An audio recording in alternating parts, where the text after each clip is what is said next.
أعوذ بالله من الشيطان الرجيم بسم الله الرحمن الرحيم ونستعينه ونستغفره ونعوذ بالله من شرور أنفسنا ومن سيئات أعمالنا من يهده الله فلا مضل له ومن يضلل فلا هادي له وأشهد أن لا إله إلا الله وحده لا شريك له وأشهد أن محمدا عبده ورسوله يا أيها الذين آمنوا اتقوا الله حق تقاته ولا تموتن إلا وأنتم مسلمون يا أيها الناس اتقوا ربكم الذي خلقكم من نفس واحدة وخلق منها زوجها وبث منهما رجالا كثيرا ونساء واتقوا الله الذي تساءلون به والأرحام إن الله كان عليكم رقيبا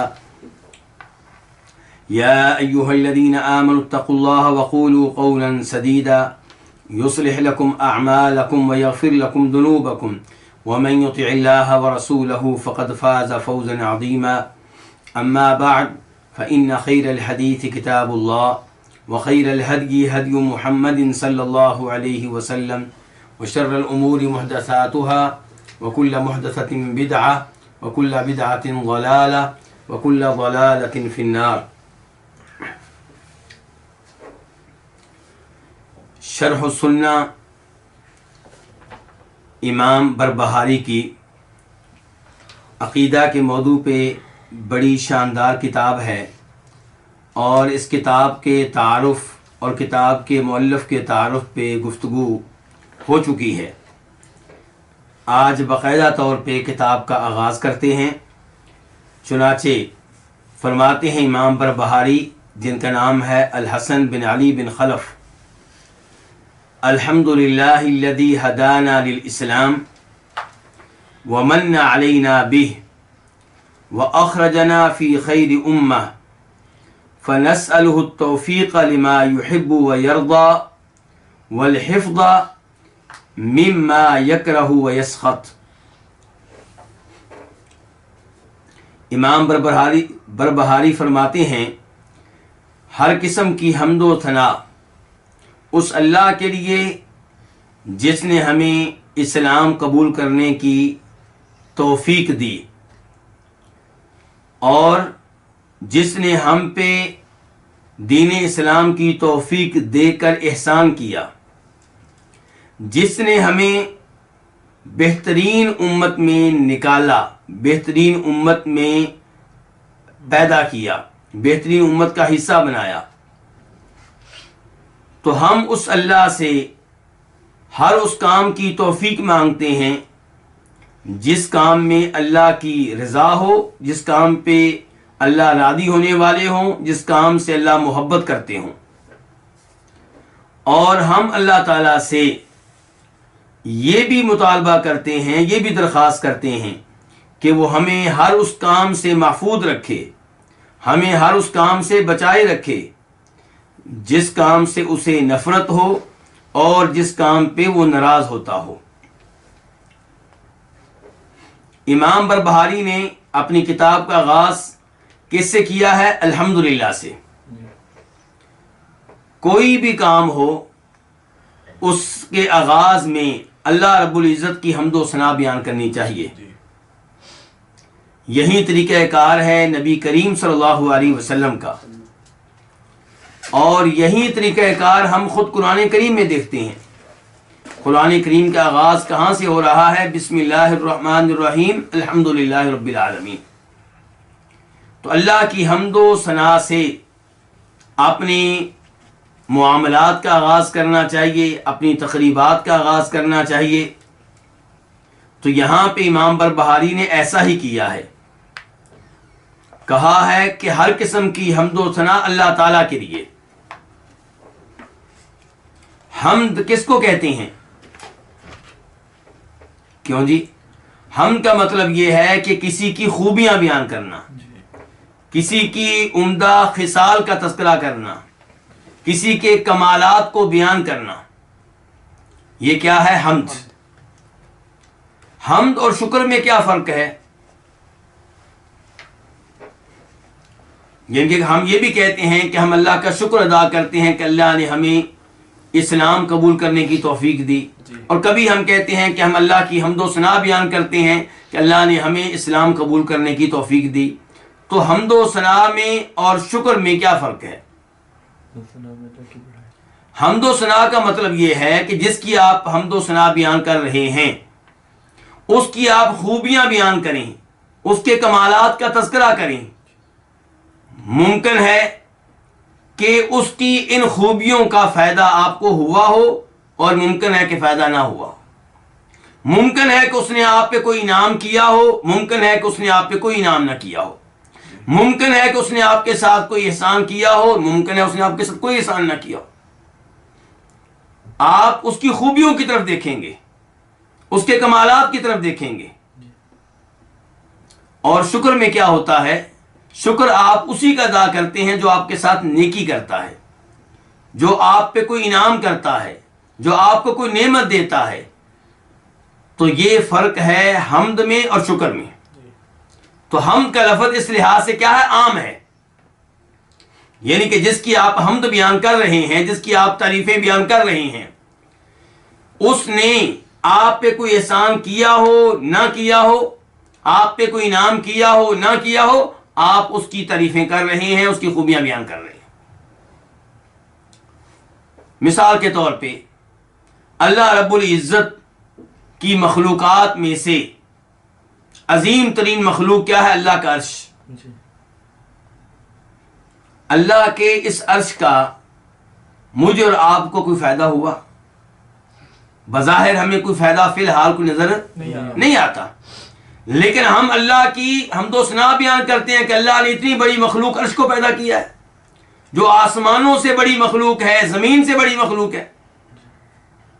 اور اللہ تعالیٰ فرماتے ہیں اپنی کرسی کے بارے میں کہ وسیع کرسی السماوات والارض، اللہ تعالیٰ کی کرسی آسمانوں زمین سے بڑھ کر ہے، اس سے زیادہ وسعت رکھتی ہے، آسمانوں سے بڑھ کر، زمین سے بڑھ کر۔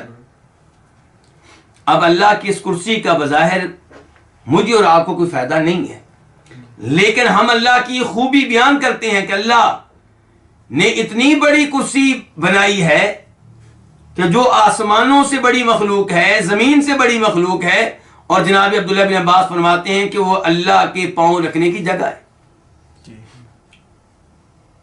لیکن ہم اللہ کی حمد و ثنا اس پہ بھی بیان کرتے ہیں کہ اللہ نے ہمیں رزق دیا ہے، اللہ نے ہمیں آنکھیں دی ہیں، اللہ نے ہمیں اولاد دی ہے، اللہ نے ہمیں بیوی دی ہے، اللہ نے ہمیں رزق دیا ہے، اللہ ہمیں بہترین مکان دیا ہوا ہے۔ اب یہ اللہ کی اتنی خوبیاں میں نے آپ کے سامنے بیان کی ہیں، ان میں سے کچھ وہ ہیں جو میرے اور آپ کے اوپر اللہ کا انعام ہے، اور کچھ وہ ہیں جو بظاہر میرے اور آپ کے اوپر اللہ کا انعام نہیں ہے، لیکن ہم اللہ کی وہ خوبیاں بھی بیان کر رہے ہیں، وہ بھی بیان کر رہے ہیں۔ تو جب ہم اللہ کی خوبی بیان کرتے ہیں کہ اللہ نے کرسی پیدا کی ہے، اتنی بڑی مخلوق، کرسی اور آسمانوں سے بڑھ کر، کرسی اور زمین سے بڑھ کر، تو جب یہ باتیں میں کر رہا ہوں تو کیا میں اللہ کا شکر ادا کر رہا ہوں؟ نہیں، یہ شکر نہیں ہے، یہ اللہ کی حمد ہے۔ لیکن جب میں یہ کہتا ہوں کہ اللہ تعالیٰ نے مجھے بہترین لباس دیا ہے، اللہ نے مجھے بہترین لائبریری دی ہے، اللہ نے مجھے آنکھیں دی ہیں، اللہ نے مجھے قوت سماعت دی ہے، تو یہ کیا ہے؟ یہ اللہ کا شکر بھی ہے، اللہ کی حمد و ثنا بھی ہے۔ یہ اللہ کا شکر بھی ہے، اللہ کی حمد و ثنا بھی ہے۔ تو جب ہم کھانا کھانے کے بعد یہ دعا پڑھتے ہیں الحمدللہ الذی اطعمنی ھذا ورزقنیہ من غیر حول منی ولا قوہ، کہ میں اس اللہ کی حمد و ثنا بیان کرتا ہوں جس نے مجھے کھانا کھلایا اور مجھے یہ رزق دیا جبکہ اس میں میرا کوئی کمال نہیں ہے۔ تو یہ میں نے اللہ کا شکر ادا کیا ہے، یہ اللہ کی حمد و ثنا بیان کی ہے، دونوں کام ہوئے ہیں۔ یہ اللہ کی حمد و ثنا بیان بھی کی ہے اور اللہ کا شکر بھی ادا کیا ہے۔ لیکن اچھا، یہاں پہ ہم نے کیا دیکھا کہ ہر حمد و ثنا شکر نہیں ہے، ہر حمد و ثنا شکر نہیں ہے، لیکن ہر شکر جو ہے وہ اللہ کی حمد و ثنا ہے. دوسری جانب حمد اور شکر میں ایک اور فرق بھی ہے. وہ کیا فرق ہے کہ آپ کیسے اللہ کا شکر ادا کرتے ہیں اور اللہ کی حمد و ثنا کیسے بیان کرتے ہیں. اللہ کا شکر ادا ہوتا ہے کس کے ذریعے؟ ہاتھوں کے ذریعے. جب آپ اپنے ہاتھوں کو اللہ کی اطاعت میں استعمال کرتے ہیں، اپنے ہاتھوں سے صدقہ خیرات کرتے ہیں، اپنے ہاتھوں سے کوئی نیکی کرتے ہیں، اس وجہ سے کہ اللہ نے آپ کے اوپر کوئی انعام کیا، تو یہ کیا ہے؟ اللہ کا شکر ہے. لیکن چونکہ یہ کام آپ نے ہاتھوں کے ساتھ کیا ہے، زبان کے ساتھ نہیں کیا، تو اس کو آپ شکر کہہ سکتے ہیں، حمد و ثنا نہیں کہیں گے. تو شکر ادا ہوتا ہے زبان کے ساتھ، شکر ادا ہوتا ہے ہاتھوں کے ساتھ، اور شکر ادا ہوتا ہے دل کے ساتھ. دل میں اللہ کی قدر کرنا، دل میں اللہ کو عظیم جاننا، دل میں اللہ کی محبت کو بسانا. اس وجہ سے کہ اللہ نے مجھے یہ انعامات دیے ہیں، اللہ نے مجھے انسان بنایا، اللہ نے مجھے مسلمان بنایا، یہ سب کیا ہو رہا ہے؟ اللہ کا شکر ہو رہا ہے. لیکن حمد و ثنا کس کے ساتھ ہوتی ہے؟ زبان کے ساتھ. یا پھر آپ کہہ سکتے ہیں کہ دل کے ساتھ کئی دفعہ ہم کرتے ہیں. لیکن بہرحال جو باقی اعضاء ہیں، پاؤں کے ساتھ یا ہاتھ کے ساتھ، ان کے ساتھ اللہ کی حمد و ثنا بیان نہیں ہو سکتی. تو مجھے امید ہے کہ یہ گفتگو واضح ہوگی. میرے کئی بھائی ایسے ہیں کہ جنہوں نے پہلے دینی تعلیم نہیں لی ہوگی، وہ میری گفتگو سن کے پریشان نہ ہوں. آپ کو امید ہے کہ 100% میری باتیں سمجھ میں آئیں گی. اگر 100% نہیں آئیں گی، 90% آ جائیں گی، 80%، 50%، جتنی آ گئی غنیمت ہیں. فرض کر لیتے ہیں میری کوئی بات ایسی بھی ہے جو آپ کو بالکل سمجھ نہیں آتی، سننے پہ اجر و ثواب تو ملے گا. اور یہ گفتگو بلا وجہ نہیں ہے، اس کا بہت بڑا فائدہ ہے. مثال کے طور پہ بھی ہمیں کیا معلوم ہوا کہ اللہ تعالیٰ کی حمد و ثنا ہر حال میں بیان کریں. اللہ کی کوئی نعمت آپ کو مل رہی ہو یا نہ مل رہی ہو، حالانکہ اللہ کی نعمت ہر وقت مل رہی ہے، لیکن ہم فرض کر لیتے ہیں. یعنی کہ ایک انسان سے اللہ نے اس کا بیٹا لے لیا ہے، تو وہ کیا کہے؟ الحمدللہ. کیا ہوگا؟ اللہ رب العزت فرشتوں سے کہیں گے میں نے اپنے بندے کا جگر گوشہ لیا ہے، اس کا بیٹا لیا ہے، اور اس نے آگے سے کیا کہا ہے؟ الحمدللہ، میرے اس بندے کا جنت میں محل بنا دو جس کا نام کیا ہوگا؟ بیت الحمد. محل کا نام کیا ہوگا؟ محل حمد کہہ لیں آپ، حمد ہاؤس کہہ لیں آپ. تو یہ دیکھیں کہ اللہ رب العزت کی حمد و ثنا ہر حال میں بیان کی جائے گی. تو کوئی یہ نہ سمجھے، کسی کے دل میں کبھی یہ بات نہیں آنی چاہیے کہ اللہ تعالیٰ نے میری بیوی بھی لے لی مجھ سے واپس، میرے 5 بیٹے تھے سارے باری باری واپس لے لیے، میری تو کوئی اولاد ہی باقی نہیں رہی، میرا مکان بھی مجھ سے چھن گیا، میری فیکٹری بھی مجھ سے چلی گئی. اب میں کیا اللہ کی حمد و ثنا بیان کروں؟ نعوذ باللہ. اللہ کی حمد و ثنا ہر حال میں بیان کرنی ہے. پہلی بات تو یہ ہے کہ آپ اللہ کی نعمتوں سے کیا ہے؟ الرٹ لگ نہیں ہے. ہر وقت اللہ کی نعمتیں آپ پہ برس رہی ہیں، اتنی نعمتیں کہ وَإِن تَعُدُّوا نِعْمَتَ اللَّهِ لَا تُحْصُوهَا. اللہ کی نعمتوں کو شمار کرنا چاہو تو شمار بھی کوئی بھی شمار نہیں کر سکتا، نہ میں نہ آپ. یعنی کہ جو میرے اوپر اللہ کی نعمتیں میں شمار نہیں کر سکتا، جو آپ کے اوپر اللہ کی نعمتیں آپ شمار نہیں کر سکتے. بس ہمیں نظر آتی ہیں وہ 4-5 مصیبتیں جن میں ہم مبتلا ہیں، لیکن نعمتوں کی قدر کوئی نہیں ہے. وہ مدینہ یونیورسٹی کے ہاسپٹل میں ایک دفعہ یہ لکھا ہوا دیکھا، بلکہ وہ لکھا ہی رہتا تھا جب بھی ہم جاتے تھے دیکھتے تھے، لکھا ہوتا تھا الصحۃ تاج علی رؤوس الاصحاء لا یراها الا المرضى. کہ تندرستی یہ تاج ہے.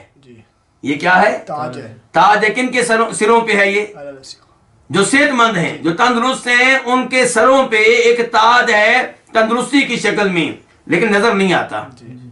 آپ کہتے ہیں نظر نہیں آتا، میں کہتا ہوں میرے سر پہ تو کوئی تاج مجھے نظر نہیں آ رہا. ہاتھ بھی لگایا تو کوئی نظر نہیں آیا. کوئی تاج مجھے محسوس نہیں ہوا.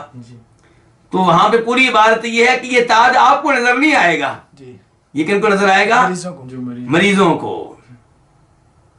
کینسر کے مریض سے پوچھیں کہ آپ جو کینسر کے مرض میں مبتلا نہیں ہے کتنی بڑی نعمت میں ہے. تو کہنے کا مطلب یہ ہے کہ اللہ کی نعمتیں بہت زیادہ ہیں. ایک آنکھ پہ ہم اللہ کا شکر ادا کرنا چاہیں نہیں کر سکتے، چاہے جا کے دونوں آنکھوں کا شکریہ ادا کریں. ہاتھوں کو آپ لے لیں، باقی اللہ کی نعمتوں کو آپ لے لیں. چند دن پہلے مجھے کسی نے بتایا کہ ایک آدمی بہت امیر، بہت ہے مال اس کے پاس، لیکن آپ دیکھیں کہ اس کے پاس ایک ایسی نعمت نہیں ہے جو میرے اور آپ کے پاس ہے، لیکن ہم اس کی قدر نہیں کرتے. کیا؟ کہ وہ کوئی بھی چیز کھائے تو اس کا ذائقہ محسوس نہیں کر سکتا. یعنی کہ اس کو پتہ نہیں چلتا کہ وہ میٹھا کھا رہا ہے، نمکین کھا رہا ہے، اور کتنی مزیدار یہ چیز ہے، یہ مزیدار نہیں ہے. اس کے لیے ہر کھانا برابر ہے. اب یہ ایسی نعمت ہے جو میرے اور آپ کے پاس ہے، لیکن ہم اس کو کوئی اہمیت نہیں دیتے. تو کہنے کا مطلب یہ ہے کہ اللہ تعالیٰ کی نعمتیں بہت زیادہ ہیں. ہر حال میں اللہ کی حمد و ثنا بیان کرتے رہنا چاہیے، اٹھتے بیٹھتے الحمدللہ کہتے رہیں. آپ لوگوں نے وہ حدیث سنی ہوگی کہ اللہ تعالیٰ کو یہ بات پسند ہے اپنے بندے کی طرف سے کہ بندہ جب کھانا کھائے تو کیا کرے؟ ہر لقمے پہ اللہ کی حمد و ثنا بیان کرتا رہے. اس حدیث میں جو آیا کہ حمد و ثنا بیان کرے، کچھ علماء کرام نے کہا اس سے مراد یہ کہ جب بھی کھانا کھائے ایک بار حمد و ثنا بیان کرے، اور کچھ کہتے ہیں اس کا مطلب یہ کہ ہر لقمے پہ اللہ کی حمد و ثنا بیان کرے، ہر گھونٹ پانی کے ہر گھونٹ پہ اللہ کی حمد و ثنا بیان کرے. تو الحمدللہ الذی ہدانا للاسلام، ہم اللہ کی حمد و ثنا بیان کرتے ہیں اس اللہ کی جس نے کیا کیا ہے، ہمیں اسلام قبول کرنے کی توفیق دی ہے. تو اس عبارت میں جو حمد و ثنا ہے، کیا اس کو شکر کہہ سکتے ہیں؟ جی یہ شکر ہے. شکر ہے. یہ حمد و ثنا بھی ہے، شکر بھی ہے، کیونکہ یہاں پہ ہم نے اللہ کی کون سی خوبی بیان کی ہے؟ جو خوبی اللہ نے مجھے دی ہے، جس خوبی کا اللہ نے میرے اور آپ کے اوپر انعام کیا ہے. تو اس یہاں پہ جو حمد و ثنا ہے یہ اللہ کی حمد و ثنا بھی ہے اور اللہ کی نعمت پہ اللہ کا شکر بھی ہے. تو الحمدللہ الذی ہدانا للاسلام، تمام تعریفیں اس اللہ کے لیے جس نے ہمیں اسلام قبول کرنے کی توفیق دی. اللہ، یہ اللہ کے ناموں میں سے ایک نام ہے. اور اللہ کے نام کتنے ہیں؟ بے شمار. بے شمار. جی بے شمار. 99 ہیں. بے شمار. اللہ تعالیٰ کے نام عام طور پہ لوگ سمجھتے ہیں کہ 99 ہیں. جی. حقیقت میں ایسا نہیں ہے. اللہ کے نام اتنے زیادہ ہیں کہ ہم شمار ہی نہیں کر سکتے. جی. لیکن 99 والی حدیث کا مطلب کیا ہے جو بخاری شریف میں آتی ہے؟ اس کا مطلب یہ ہے کہ اللہ کے ان ناموں میں سے جس نے 99 نام یاد کر لیے، ان کے الفاظ بھی اور معنی و مفہوم بھی اور عمل بھی، تو وہ کیا ہوگا؟ جنت میں جائے گا. اس کا مطلب یہ نہیں ہے کہ اللہ کے نام صرف 99 ہیں. اسی لیے تو نبی علیہ الصلوۃ والسلام ایک اور حدیث میں ارشاد فرماتے ہیں، کیا کہتے ہیں؟ اے اللہ، میں تجھے واسطہ دیتا ہوں تیرے ان ناموں کا جو تو نے اپنے کسی نہ کسی بندے پہ نازل کیے. میں تجھے واسطہ دیتا ہوں تیرے ان ناموں کا جو تو نے اپنی کسی نہ کسی کتاب میں نازل فرمائے، اور میں تجھے واسطہ دیتا ہوں تیرے ان ناموں کا بھی جو تیرے پاس ہیں، تو نے کسی کو نہیں بتائے. تو 99 نام تو علماء کرام کو معلوم ہو چکے. اس کا مطلب یہ ہے کہ اللہ کے پاس کئی ایسے نام ہیں جو مخلوق کو معلوم نہیں ہے. تو اللہ کے ان ناموں میں سے ایک نام کیا ہے؟ اللہ. اور یہ اللہ کے ناموں میں سے سب سے جامع اور شامل قسم کا نام ہے. یہ وہ نام ہے، باقی سب نام اس کے اندر ان کا معنی آ جاتا ہے. یعنی کہ یہ تمام ناموں کے معنی کو شامل ہے. اللہ یہ اصل میں کیا ہے؟ الہ. الہ. الہ کس کو کہتے ہیں؟ معبود، جس کی عبادت کی جائے. تو اس کے اوپر ال داخل ہو گیا کہ خاص وہ ذات جس کی عبادت کی جاتی ہے. تو اللہ رب العزت تنہا عبادت کے لائق ہیں.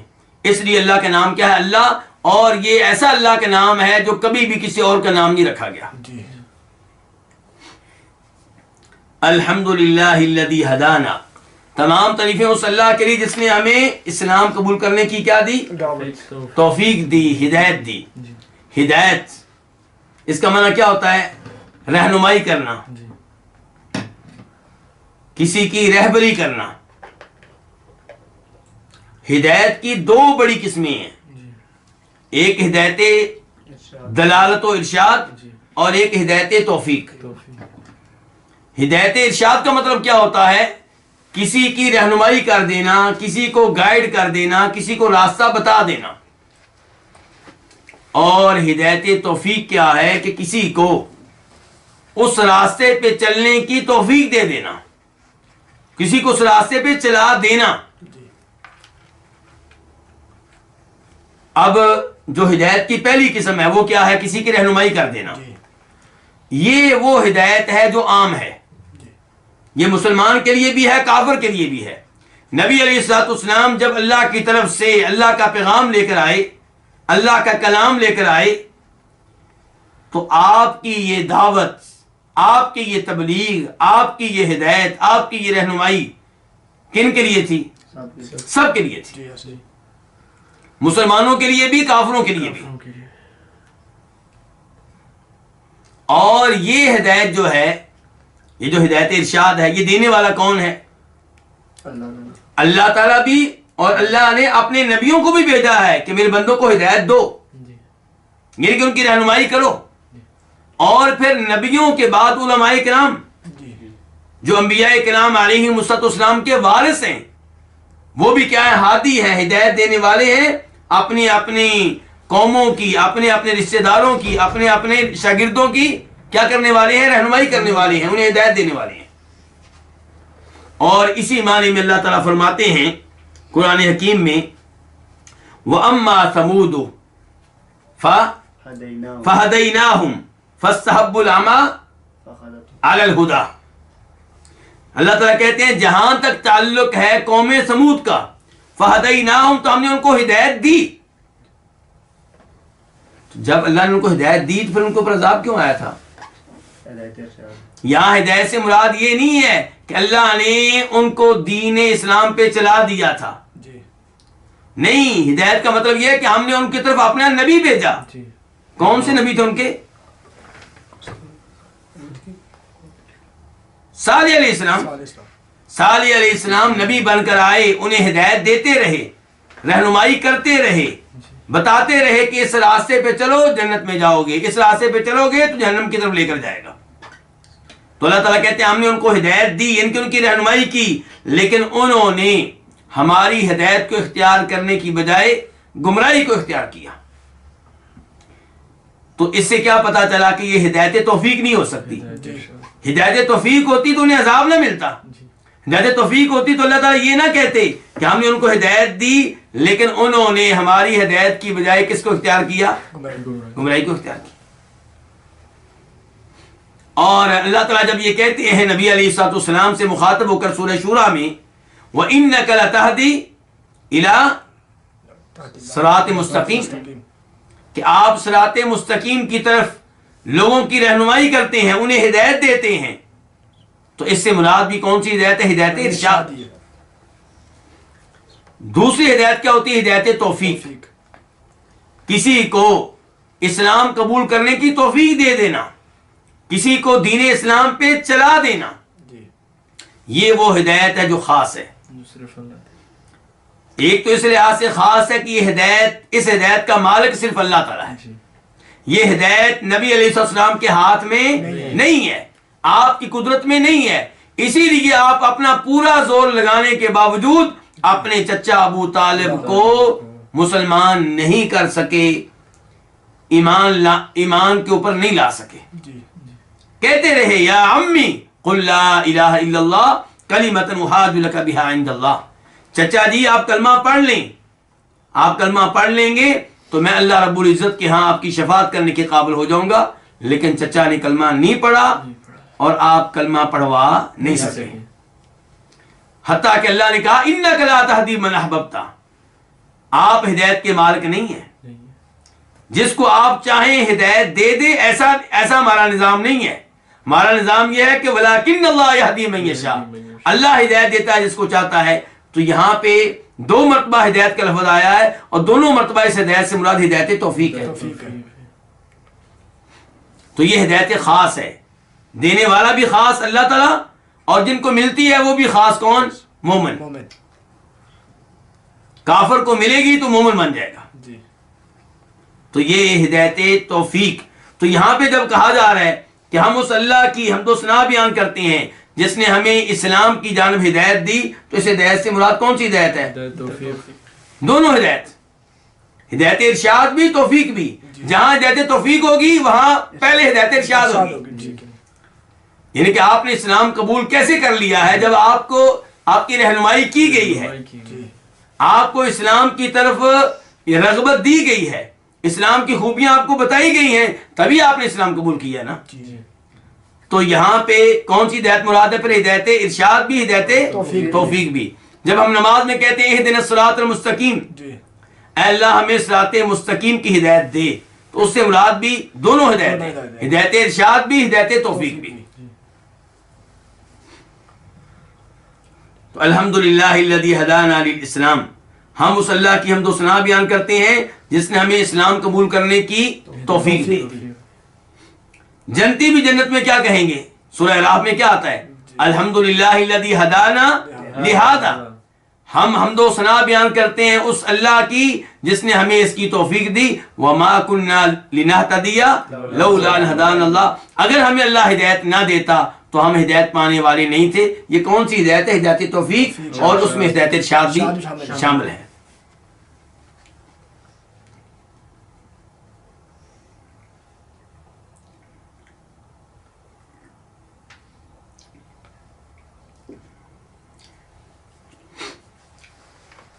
اس کے بعد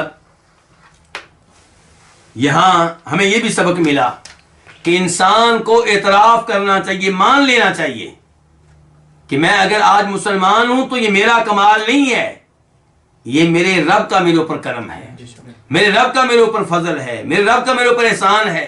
کتنے ہی لوگ ہیں جو اس نعمت سے محروم ہیں. اللہ نے مجھے کتنی بڑی نعمت دی ہے. یہاں سے سبق حاصل کریں. اگر آپ کے پاس اتنا رزق حلال نہیں ہے جتنا آپ چاہتے ہیں، اتنی اولاد نہیں ہے جتنی آپ چاہتے ہیں، اتنے گھر نہیں ہیں جتنے آپ چاہتے ہیں، لیکن یہ مت بھولیں کہ آپ کے پاس اللہ کی طرف سے دی گئی وہ نعمت ہے جو دنیا کے بڑے بڑے بادشاہوں کے پاس نہیں ہے. وہ کیا ہے؟ نعمت اسلام. آپ دیکھیں امریکہ کا بادشاہ، دنیا میں دنیا کے لوگ اس کی بڑی عزت کرتے ہیں، اس کا ایک مقام و مرتبہ ہے، لیکن وہ اس نعمت سے محروم ہے. تو آپ اللہ تعالیٰ کے ہاں اس سے بہتر ہیں.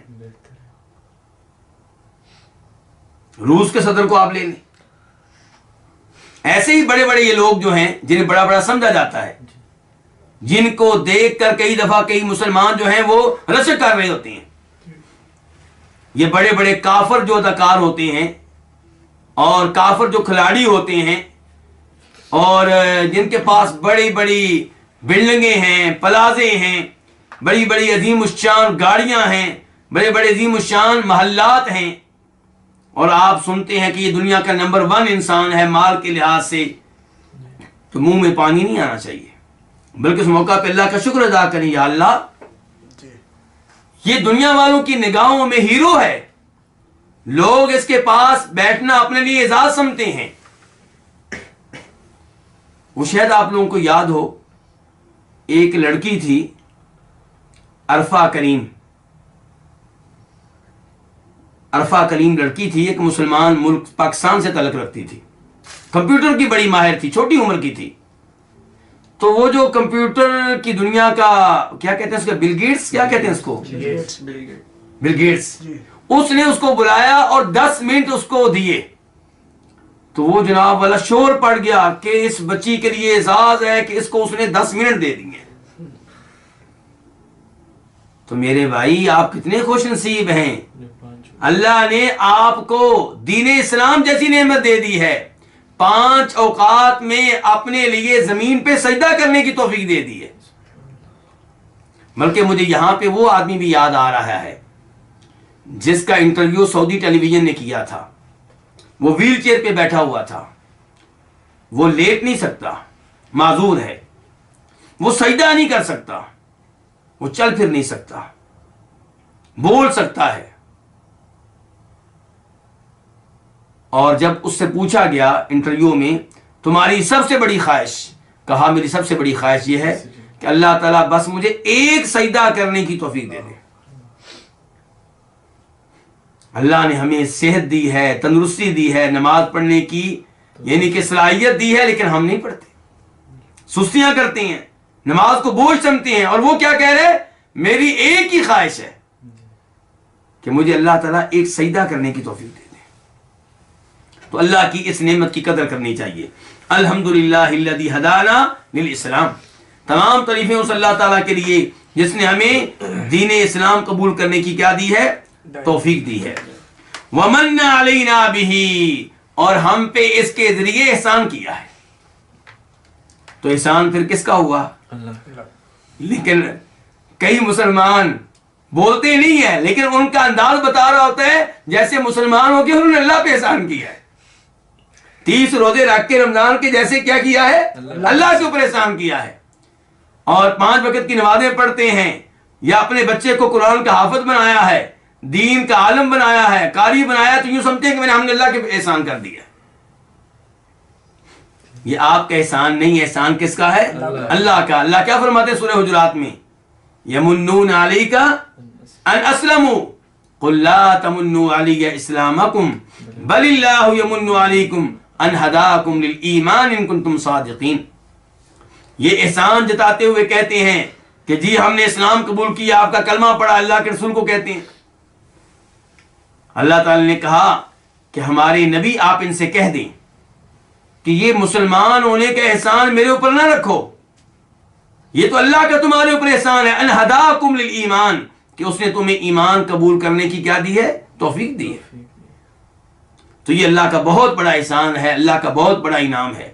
اگر آپ کسی اور نعمت سے محروم ہیں، مثال کے طور پہ آپ کے پاس بیٹا نہیں ہے، بہت سے بھائی ہیں جن کے پاس اولاد نہیں ہوتی، وہ اپنے آپ کو دنیا کا سب سے بڑا بد نصیب انسان سمجھنا شروع ہو جاتے ہیں، ایسے ہی شرماتے پھرتے ہیں. بھئی کیا ہو گیا؟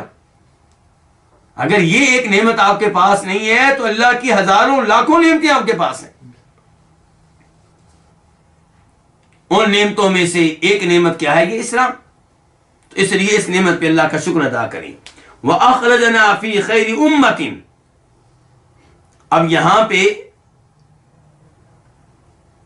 مؤلف نے، امام بربہاری نے کیا کہا؟ ہم اللہ کی حمد و ثنا بیان کرتے ہیں، پھر اللہ کی خوبیاں گنوا رہے ہیں کہ اللہ نے ہمیں اسلام قبول کرنے کی توفیق دی، اور اسلام کی توفیق دے کر ہم پہ احسان کیا. وَأَخْرَجَنَا فِي خَيْرِ أُمَّةٍ، اور ایک خوبی یہ بھی ہے کہ اللہ تعالیٰ نے ہمیں بہترین امت کا حصہ بنایا، بہترین امت میں پیدا کیا. یعنی کہ اللہ تعالیٰ نے ہمیں موسیٰ علیہ السلام کے زمانے میں پیدا نہیں کیا، نوح علیہ السلام کے زمانے میں پیدا نہیں کیا، عیسیٰ علیہ السلام کے زمانے میں پیدا نہیں کیا، بلکہ جناب محمد الرسول اللہ صلی اللہ علیہ وسلم کے زمانے میں پیدا کیا، اور ان کا کلمہ پڑھنے کی توفیق دی، اور ہمیں بہترین امت کا حصہ بنا دیا. یہ جو الفاظ ہیں کہ وَأَخْرَجَنَا فِي خَيْرِ أُمَّةٍ، ہمیں بہترین امت کا حصہ بنایا، بہترین امت میں پیدا کیا، یہ قرآن کریم سے ماخوذ ہے. اللہ تعالیٰ کیا فرماتے ہیں 34 پارے میں سورہ آل عمران میں، كُنتُمْ خَيْرَ أُمَّةٍ أُخْرِجَتْ لِلنَّاسِ، تم افضل ترین امت ہو. اور تمہیں کیوں پیدا کیا گیا ہے؟ اخرجت للناس، تمہیں لوگوں کے لیے پیدا کیا گیا ہے. لوگوں کے لیے پیدا کیا گیا. کیا جی لوگوں کے لیے فیکٹریاں لگانی ہیں تاکہ ان کو وہاں سے رزق ملے؟ لوگوں کے لیے سڑکیں بنانی ہیں تاکہ لوگوں کے لیے راستہ آسان ہو جائے؟ نہیں، یہ مین مقصد نہیں ہے. اگرچہ لوگوں کے لیے راستہ بنانا اچھی بات ہے، لوگوں کو سہولتیں دینا اچھی بات ہے، لیکن آپ کا مین مقصد کیا ہے جس کی وجہ سے آپ بہترین امت ہیں؟ فرمایا تأمرون بالمعروف، لوگوں کو نیکی کا حکم دینا، نماز پڑھنے کا حکم دینا، اپنے بچوں کو، اپنی بیگم کو، اپنے پڑوسیوں کو، اپنے رشتے داروں کو، اپنے شاگردوں کو، اپنے ملازمین کو. کیا ہم یہ کام کر رہے ہیں؟ سوچنا چاہیے. تأمرون بالمعروف وتنہون عن المنکر، تم بہترین امت میں سے کیوں ہو؟ اس لیے کہ تم نیکی کا حکم دینے کے ساتھ ساتھ برائی سے بھی روکتے ہو. کئی دینی جماعتیں ایسی ہیں، کئی دینی لوگ ایسے ہیں جو نیکی کا حکم دے دیتے ہیں لیکن برائی سے نہیں روکتے. یہ تو کہہ دیتے ہیں کہ نماز پڑھا کریں، صدقہ خیرات کیا کریں، لیکن یہ نہیں کہتے کہ آپ قبروں پہ چادریں کیوں چڑھاتے ہیں، آپ یا علی مدد کا نعرہ کیوں لگاتے ہیں، آپ عید میلاد النبی صلی اللہ علیہ وسلم کیوں مناتے ہیں، آپ 10 محرم کو یوم ماتم کے طور پہ کیوں مناتے ہیں، آپ کے بیٹے وہ تعلیم کیوں لے رہے ہیں جس کے نتیجے میں ان کو جو جاب ملے گی وہ حرام پہ مشتمل ہوگی، رزق حلال پہ مشتمل نہیں ہوگی. یہ ہمت کسی میں نہیں ہوتی. جبکہ جس وجہ سے ہمیں بہترین امت قرار دیا گیا وہ کیا ہے؟ نیکی کا حکم دینا اور وَتُؤْمِنُونَ بِاللَّهِ. اور جب نیکی کا حکم دیں گے، برائی سے روکیں گے، مصیبتیں آئیں گی، مشکلات آئیں گی، اللہ پہ یقین رکھنا ہے، اللہ پہ ایمان رکھنا ہے. تو یہ ہے وہ اسباب جن کی وجہ سے ہمیں کیا بنایا گیا ہے؟ بہترین امت، اور ہم بہترین امت کے افراد ہیں. تو اللہ تعالیٰ کا بہت بڑا انعام ہے کہ اللہ نے ہمیں جناب محمد رسول اللہ صلی اللہ علیہ وسلم کی امت میں سے بنایا اور فرمایا وَكَذَلِكَ جَعَلْنَاكُمْ أُمَّةً وَسَطًا، ہم نے تمہیں افضل ترین امت بنایا ہے. فَنَسْأَلُهُ التَّوْفِيقَ لِمَا يُحِبُّ وَيَرْضَى. تو ہم اللہ رب العزت سے سوال کرتے ہیں. اب تک کیا کیا تھا؟ اللہ کی حمد و ثنا بیان کر رہے تھے. کیا کر رہے تھے؟ اور اللہ کی حمد و ثنا بیان کرنے کے بعد اب موقع آ گیا کہ اللہ سے مانگنے کا. اللہ سے مانگنے کے آداب میں سے یہ ایک ادب ہے کہ آپ کیا کریں؟ پہلے اللہ کی حمد و ثنا بیان کریں اور اس کے بعد اللہ سے سوال کریں. تو کہتے ہیں فَنَسْأَلُهُ التَّوْفِيقَ لِمَا يُحِبُّ وَيَرْضَى. ہم اللہ سے سوال کرتے ہیں کس چیز کا؟ توفیق کا، کہ اللہ ہمیں توفیق دے. کس چیز کی؟ ہر اس عقیدے کی جس کو وہ پسند کرتا ہے، ہر اس عمل کی جس کو وہ پسند کرتا ہے، ہر اس قول کی، ہر اس کلام کی، ہر اس گفتگو کی جس کو وہ پسند کرتا ہے. اس جملے سے ایک تو یہ پتا چلا کہ اللہ کی صفات میں سے ایک صفت یہ ہے کہ اللہ تعالیٰ کچھ اعمال کو، کچھ اقوال کو کیا کرتے ہیں؟ پسند کرتے ہیں. تو اللہ تعالیٰ کئی چیزوں سے محبت کرتے ہیں، کئی اعمال پہ اللہ راضی ہوتے ہیں، اور ہم اللہ کے فضل و کرم سے اللہ کی ان صفات کو مانتے ہیں. کئی لوگ ایسے ہیں جو اللہ کی ان صفات کو نہیں مانتے، تعویل کرتے ہیں. مثال کے طور پہ کیا کہیں گے؟ اللہ محبت کرتا ہے، اس کا مطلب یہ نہیں کہ اللہ واقعی محبت کرتا ہے. کیا مطلب ہے جی پھر اس کا؟ کہتے ہیں اللہ تعالیٰ ثواب دیتا ہے، اللہ تعالیٰ نوازتا ہے، اللہ تعالیٰ کرم فرماتا ہے. یعنی کہ عجیب لوگ ہیں کہ اللہ کہتے ہیں قرآن میں کہ میں محبت کرتا ہوں. یہ کیا کہتے ہیں کہ اللہ محبت نہیں کر سکتا. یہ کہنا کہ اللہ محبت کرتا ہے یہ اللہ کی توہین ہے. محبت کرنا اللہ کے شیان شان نہیں ہے. حالانکہ انسان اس کی عقل محدود سی ہے، اس کا علم محدود سا ہے. تجھے کیسے پتا چل گیا جی کہ محبت جو ہے یہ لفظ اللہ کے شیان شان نہیں ہے؟ جب یہ لفظ اللہ نے خود اپنے اوپر استعمال کیا، اللہ کے نبیوں نے علیہم الصلوۃ والسلام اللہ پہ استعمال کیا، اللہ کے ولیوں نے اللہ پہ استعمال کیا. آپ کون ہوتے ہیں کہ یہ کہنے والے کہ یہ لفظ گستاخی پہ مبنی ہے، توہین پہ مبنی ہے؟ تو ہم اللہ کے فضل و کرم سے تعبیر کرنے والے نہیں ہیں، تحریف کرنے والے نہیں ہیں. ہم کہتے ہیں اللہ محبت کرتے ہیں اور کوئی شک و شبہ نہیں ہے اس میں، اور جس سے اللہ محبت کرتے ہیں یقیناً اس پہ پھر اللہ تعالیٰ انعامات کی بارش کرتے ہیں، اللہ تعالیٰ اسے نوازتے ہیں. اور اللہ کی انعامات میں سے سب سے بڑی نعمت کیا ہے؟ ایمان، اسلام.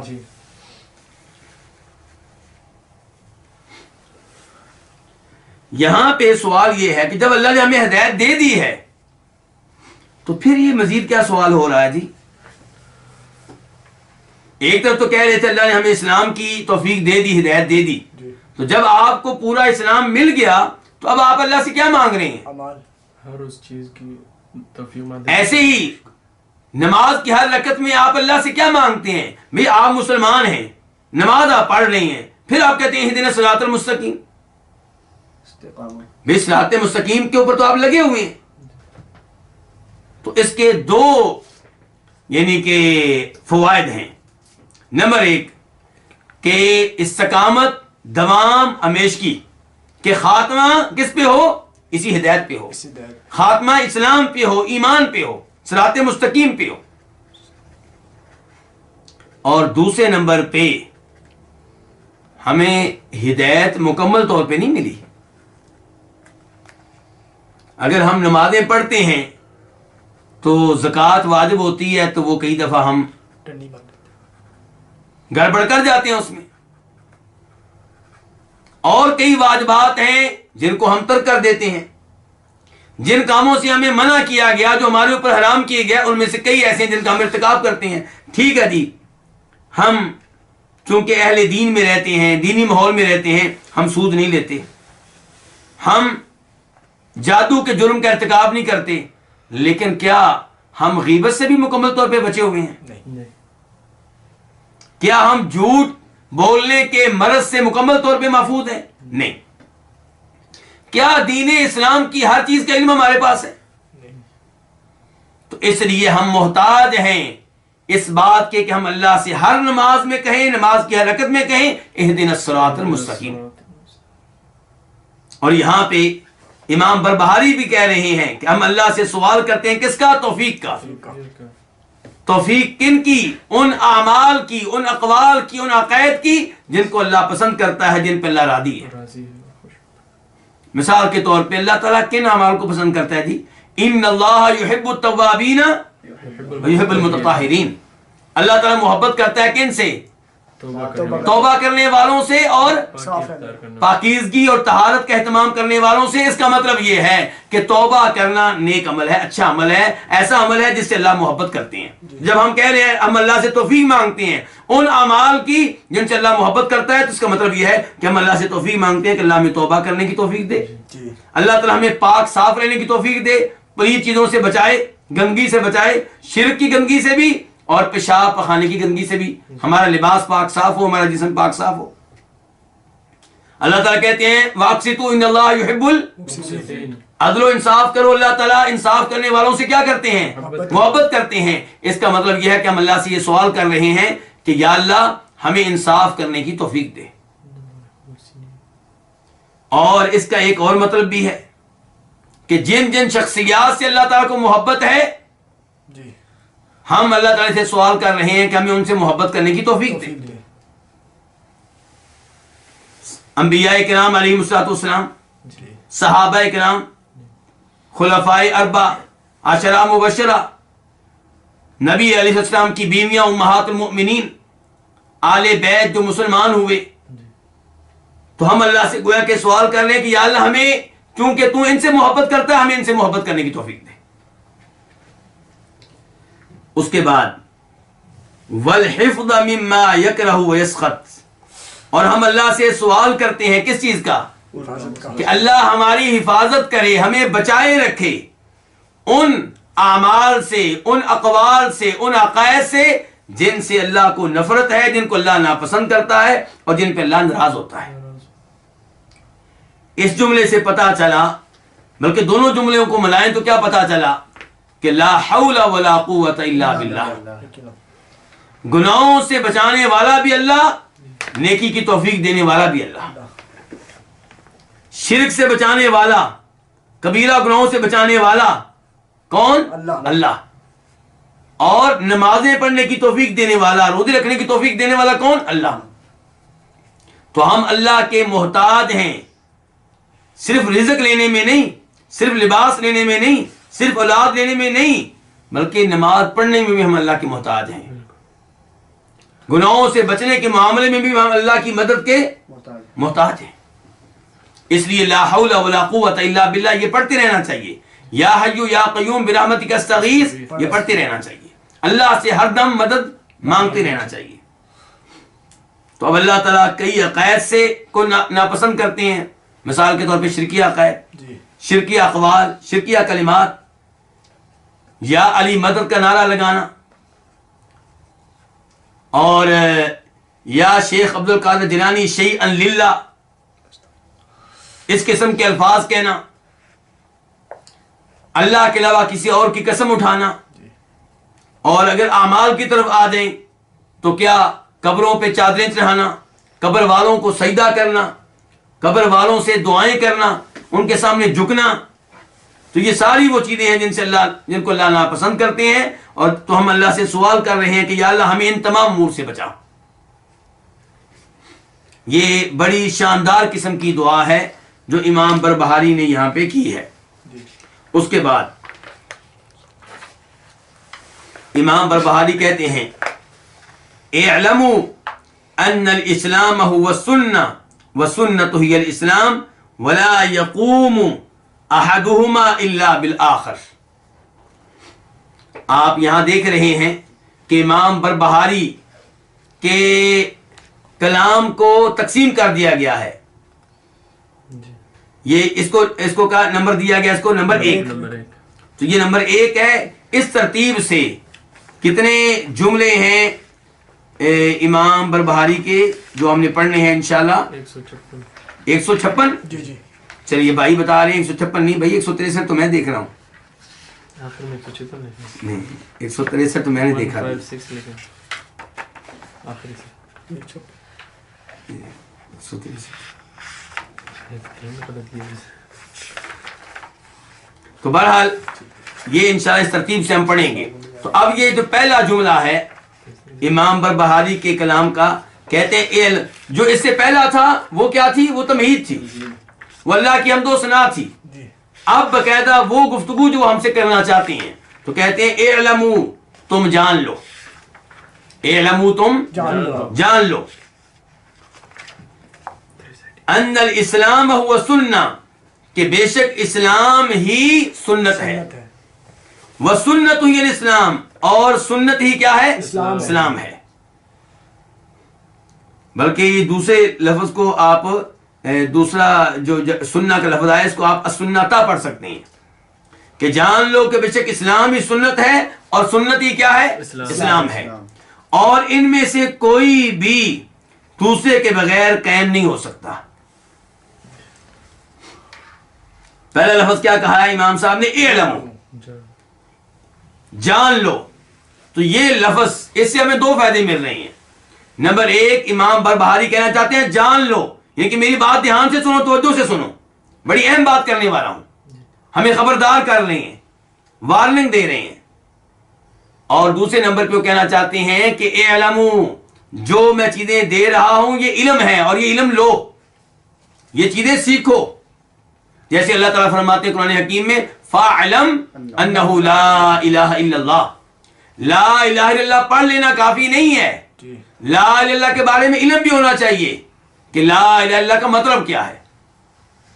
تو یہاں پہ کہہ رہے اعلموا، تم جان لو، تم یہ بات سیکھ لو، یہ بات تمہارے علم میں رہنی چاہیے، کیا؟ کہ ان الاسلام هو سنہ، کہ اسلام ہی سنت ہے۔ اسلام کس کو کہتے ہیں؟ کیوں جی اسلام کس کو کہتے ہیں؟ اللہ پر ایمان، اسلام نام ہے پورے دین کا، اسلام نام ہے کس کا؟ پورے دین کا۔ اللہ تعالیٰ فرماتے ہیں ان الدین عند اللہ الاسلام، کہ اللہ تعالیٰ کے ہاں جو دین معتبر ہے، قابل قبول ہے، وہ کون سا دین ہے؟ اسلام۔ تو یہاں پہ اسلام سے مراد کیا دین کا کوئی ایک حصہ ہے؟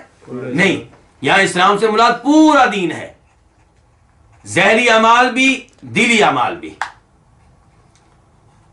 یعنی کہ وہ اعمال جو ہم ظاہری طور پہ کرتے ہیں، جیسے نماز پڑھنا، زکوٰۃ ادا کرنا، حج، وہ بھی اسلام ہے، اور دل میں یقین رکھنا کہ میرا رب اللہ ہے اور فرشتے موجود ہیں، اللہ نے آسمانوں سے کتابیں نازل کی ہیں، ایک دن آئے گا جب ہم سب کو اٹھایا جائے گا جس کو یوم آخرت کہتے ہیں، ان تمام چیزوں کو دل میں ماننا یہ بھی اسلام کا کیا ہے؟ حصہ ہے۔ ویسے جب یہ دو لفظ ایک ساتھ آئیں، کون کون سے؟ اسلام اور ایمان، تب دونوں کے معنی میں فرق ہوتا ہے۔ اسلام سے مراد ظاہری اعمال، کیونکہ اسلام کا مطلب ہوتا ہے اپنے آپ کو جھکا دینا، فرما برداری کرنا. تو پھر اسلام سے مراد ظاہری اعمال ہوتے ہیں اور ایمان سے مراد باطنی اعمال. باطنی اعمال. مثال کے طور پہ اللہ کا ڈر، جی. یہ کہاں ہوگا؟ دل میں. دل میں. اللہ کی تعظیم دل میں ہوگا. دل میں، یہ دلی اعمال ہوئے. جی. اور اللہ پہ یقین رکھنا کہ اللہ ہے، یہ کہاں ہوگا؟ دل میں ہوگا.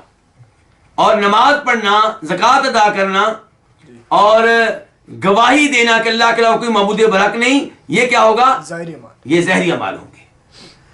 تو دین نام ہے ظاہری اور باطنی اعمال کا. تو یہاں پہ اسلام سے مراد کیا ہے؟ پورا دین ہے. پورا دن.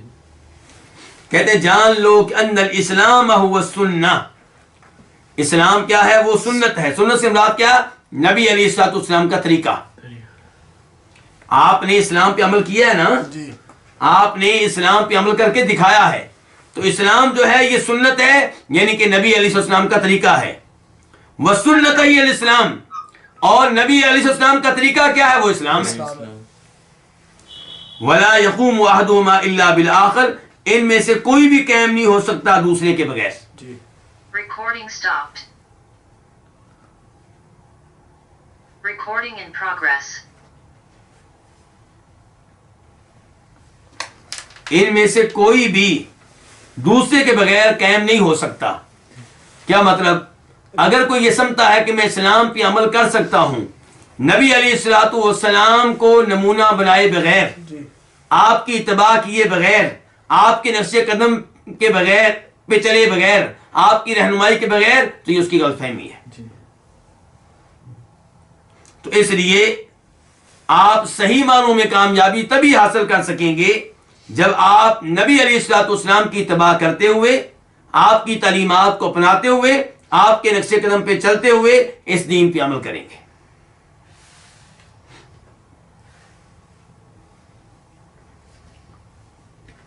اس کے بعد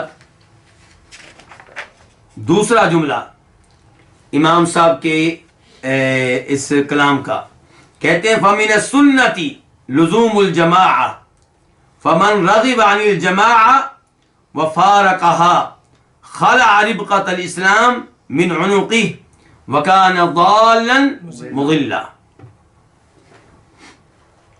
فَمِنَ السُّنَّةِ، پس سنت میں سے ہے. من کیا ہے؟ تبعیضیہ، ایزیا. جو بعض کا معنی دیتا ہے، کچھ کا معنی دیتا ہے. یعنی کہ سنتیں تو کئی ایک ہیں، سنت کے اندر کئی چیزیں آتی ہیں. جی. ان سنتوں میں سے ایک سنت بتانے لگے ہیں یہاں پہ. فَمِنَ السُّنَّةِ، تو سنت میں سے کیا ہے جی؟ لزوم الجماع. لزوم الجماع، جماعت کو لازم پکڑ لینا، جماعت کے ساتھ چمٹے رہنا، جماعت کے ساتھ لگے رہنا. فمن رغب عن الجماع، جو جماعت سے اعراض کرے گا. راغبہ کے بعد کیا آیا ہے؟ عن. جب راغبہ کے بعد عن آئے تو معنی کیا ہوتا ہے؟ اعراض کرنا. راغب عن، اس نے اعراض کیا. جی. اور جب راغبہ کے بعد آئے فی، جی. راغبہ فی، تو اس کا مطلب یہ ہے کہ اس نے اس میں رغبت کی، اس نے اس میں دلچسپی لی. جی. تو فمن رغب عن الجماع، جو جماعت سے اعراض کرے، وفارقها، اور جماعت سے کیا ہو جائے؟ الگ ہو جائے. الگ ہو جائے. فقد، تو تحقیق اس نے، خلع، اتار دیا، ربقۃ الاسلامی، اسلام کی رسی کو، اسلام کے پٹے کو.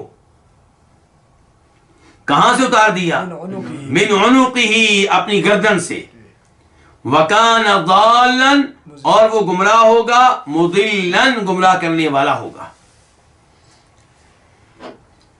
آئیے اب اس جملے پہ کیا کرتے ہیں؟ غور و فکر کرتے ہیں. کہتے ہیں اگر آپ سنت پہ چلنا چاہتے ہیں تو سنت میں سے اہم ترین سنت یہ ہے کہ آپ جماعت کے ساتھ چمٹے رہیں، جماعت کے ساتھ لگے رہیں، جماعت سے الگ تھلگ نہ ہوں. یہ جماعت کیا چیز ہے جی؟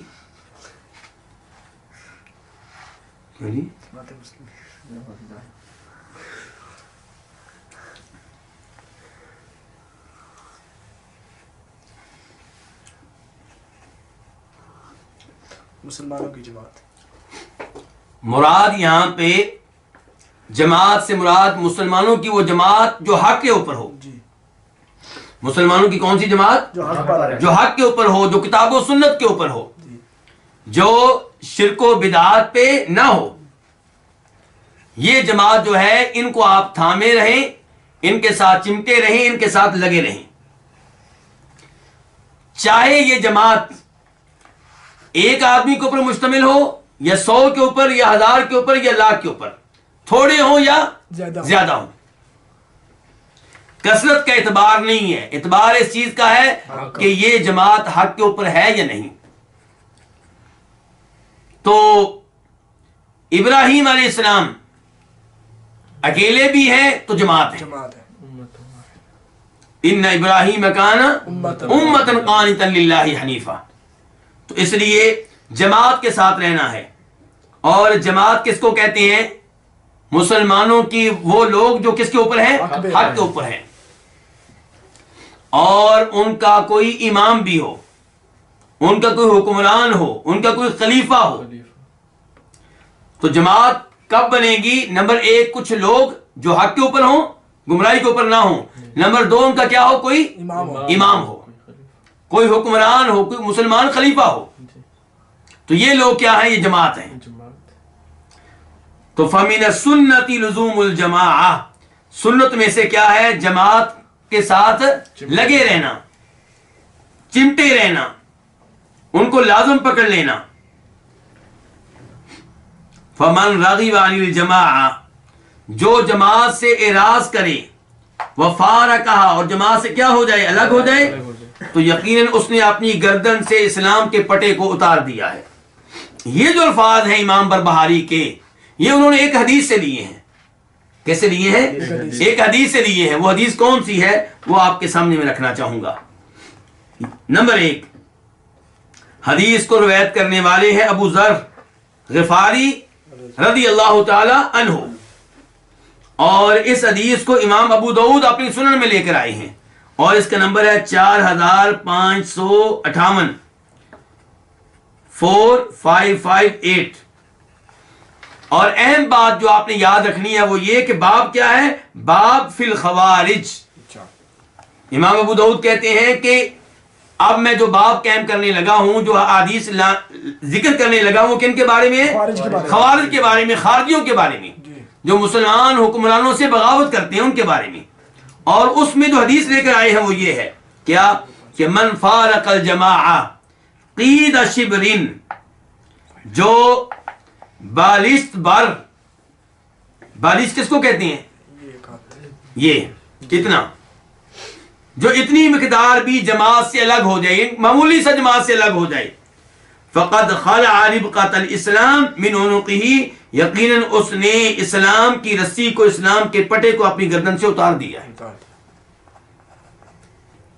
یعنی کہ وہ حق جس کے اوپر مسلمان قائم و دائم ہیں, اس حق کو اس نے ترک کر دیا. مسلمان جماعت کس کے اوپر ہوگی؟ توحید کے اوپر ہوگی. تو جس نے اس توحید کو ترک کر دیا اور شرک کی راہ اختیار کر لی, تو اس نے اسلام کا پٹا اپنی گردن سے اتار دیا. مسلمان کس کے اوپر ہوتے ہیں؟ سنت کے اوپر ہوتے ہیں, بدعات کے اوپر نہیں ہوتے. تو جس نے مسلمانوں کی مخالفت کرتے ہوئے, مسلمانوں سے علیحدگی اختیار کرتے ہوئے بدعات کو اختیار کر لیا, اس نے اپنی گردن سے اسلام کے پٹے کو اتار دیا. دوسری حدیث اسی موضوع پہ, اس کو روایت کرنے والے ہیں امام ترمذی 2863 2863, اور حدیث کے راوی ہیں صحابہ کرام میں سے ابو الحارث اشعری. کہتے ہیں کہ فرمایا نبی علیہ الصلوۃ والسلام نے,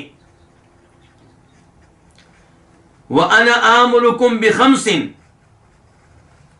کہ میں تم لوگوں کو 5 چیزوں کا حکم دے رہا ہوں. کون کہہ رہے ہیں؟ اللہ کے نبی صلی اللہ علیہ وسلم. امرنی بہن, ان 5 چیزوں کا حکم مجھے کس نے دیا ہے؟ اللہ نے. اس سے پتا چلا کہ نبی علیہ الصلوۃ والسلام جو احکام دیا کرتے تھے وہ دراصل کہاں سے ہوتے تھے؟ اللہ کی طرف سے. قرآن نے بھی کہا ہے وما ينطق عن الهوى ان هو الا وحی یوحى, آپ وحی کی بنیاد پہ گفتگو کرتے ہیں. تو وہ 5 چیزیں کیا ہے؟ فرمایا السمع والطاعہ. نمبر 1 کیا ہے؟ السمع، نمبر 2 کیا؟ والطاعہ، کہ اپنے حکمران کی بات، اپنے امیر کی بات سننا، والطاعہ، اور اس کے اوپر عمل کرنا. یعنی کہ یہ نہیں کہ وہ گفتگو کرے، آپ کہیں ہم نہیں سنتے تمہاری گفتگو، ہم تمہاری گفتگو نہیں سنیں گے. نہیں نہیں نہیں نہیں، گفتگو سنی بھی جائے گی، والطاعہ، اور حکمران کی بات پہ عمل بھی کیا جائے گا جب تک کہ شریعت کے خلاف نہ ہو. البتہ جو اس کی گفتگو میں سے جو چیز وہ گفتگو کرے گا 1 گھنٹہ، 1 گھنٹے کی گفتگو میں سے جو گفتگو اس کی 1 منٹ کی 5 منٹ کی شریعت کے خلاف ہے وہ نہیں مانی جائے گی، اس پہ عمل نہیں کیا جائے گا. ورنہ اس کی گفتگو کیا ہوگا؟ مانی جائے گی، سنی بھی جائے گی اور اطاعت بھی کی. اور اس کے اوپر عمل بھی کیا جائے گا. اور یہ بڑی اہم بات ہے. یہاں سے پتہ چلتا ہے کہ وہ واقعات ثابت نہیں ہیں جو ہم بڑے مزے لے کر سناتے ہیں. کیا کہ عمر فاروق ایک بار خطبے کے لیے کھڑے ہوئے تو ایک آدمی نے کہا ہم آپ کی گفتگو نہیں سنیں گے، نہ اطاعت کریں گے جب تک کہ آپ حساب نہ دیں، یہ نہیں بتائیں گے کہ آپ کے پاس یہ 2 چادریں کہاں سے آئی ہیں. تو ایسے واقعات عام طور پہ ثابت نہیں ہوتے. لوگ جوش میں آ کر، عقیدت میں آ کر ایسی باتیں بیان کر جاتے ہیں لیکن وہ ثابت نہیں ہوتی. ان کو تو نبی علیہ السلام یہ تعلیمات دے کر گئے تھے کہ میں جس کو بھی امیر مقرر کروں، جو بھی تمہارا حکمران بنے، اس کی بات توجہ سے سننی ہے اور پھر اس کے اوپر عمل کرنا ہے جب تک کہ اس کی کوئی بات شریعت کے خلاف نہ ہو. والجہاد، تیسرے نمبر پہ کیا کرنا ہے؟ جہاد کرنا ہے. جہاد سے مراد شرعی جہاد جو مسلمان حکمران کی قیادت میں ہوگا، اس سے مراد پرائیویٹ جہاد نہیں ہے. والہجرہ، اور چوتھے نمبر پہ کیا ہے؟ ہجرت کرنا. کہاں سے؟ مسلمان ملک کو چھوڑ کے کافر ملک کی طرف نہیں، کافر ملک کو چھوڑ کے مسلمان ملک میں منتقل ہو جانا ہے، شفٹ ہو جانا ہے. جب کافر ملک میں دین اسلام پہ عمل کرنا ممکن نہ ہو اور مسلمان ملک آپ کو جگہ دے، آپ کو جگہ دے تو پھر آپ ہجرت کریں. لیکن اگر مسلمان ملک آپ کو جگہ دینے کے لیے تیار نہیں ہے پھر آپ کی مجبوری. پھر آپ کیا کریں؟ پھر آپ اس کافر ملک میں رہیں جہاں مفاسد کم سے کم ہو.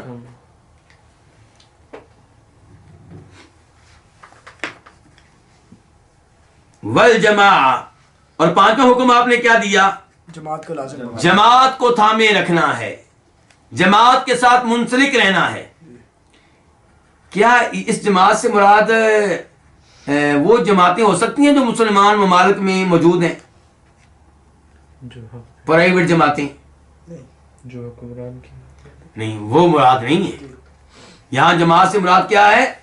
آپ کا مسلمان حکمران، اس کے ساتھ آپ نے منسلک رہنا ہے، اس کے ساتھ آپ نے جڑے رہنا ہے. البتہ اس کا جو آرڈر غلط ہوگا، قرآن و حدیث کے خلاف ہوگا، وہ آپ نہیں مانیں گے.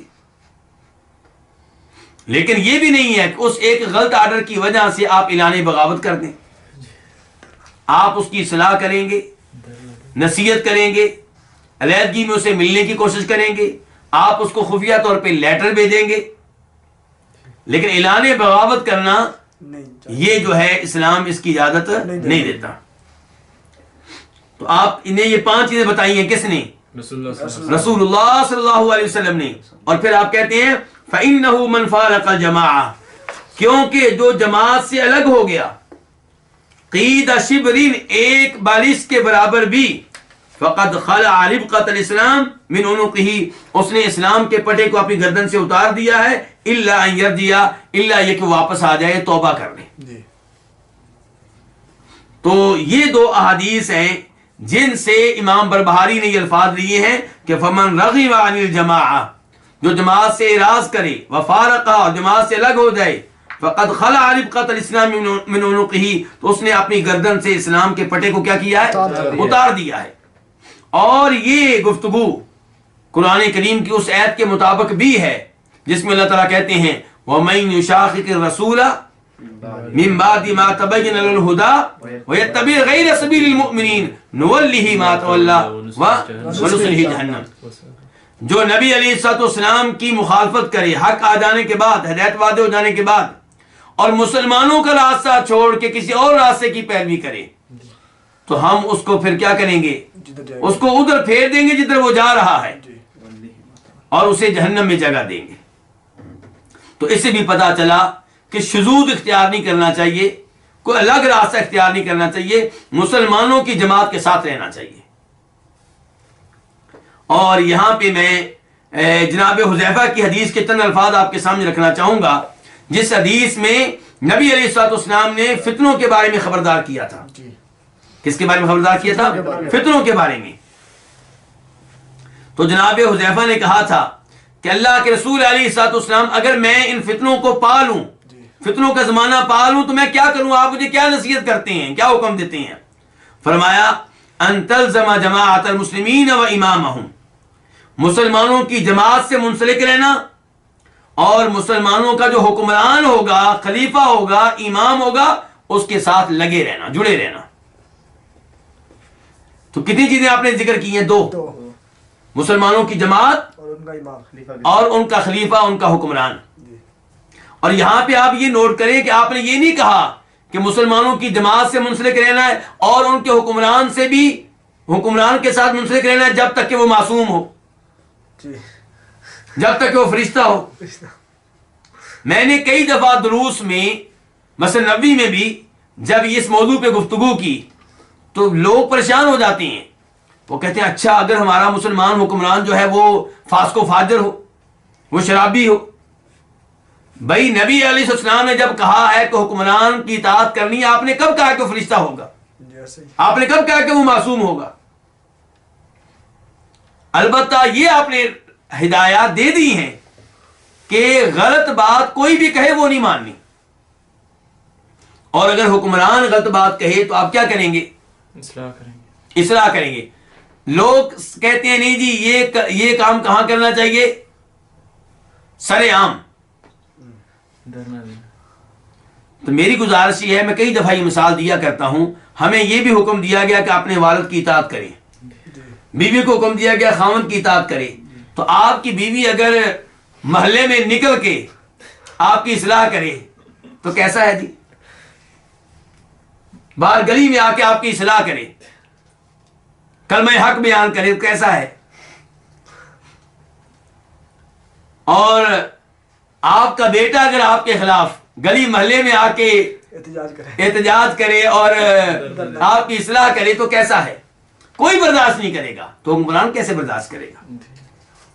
اس لیے حکمران کی اصلاح اس انداز سے کی جائے کہ آپ کی بات کو وہ سنے اور آپ امید رکھ سکیں کہ شاید میری یہ بات مان لے گا۔ تو یہ ہے طریقہ کار حکمران کی اصلاح کا۔ تو بہرحال حکمران کے ساتھ، مسلمانوں کی جماعت کے ساتھ آپ کیا کریں؟ چمٹے رہیں۔ تو جناب حذیفہ نے آگے سے کہا تھا فَإِن لَمْ يَكُنْ لَهُمْ جَمَاعَةٌ وَلَا امام، اگر مسلمانوں کی جماعت نہ ہو، نہ ہی کوئی امام ہو، تو کیا کروں؟ تو آپ نے کیا کہا تھا جی؟ کہ ان کے تمام گروہوں سے الگ رہنا، ان کی تمام پارٹیوں سے الگ رہنا۔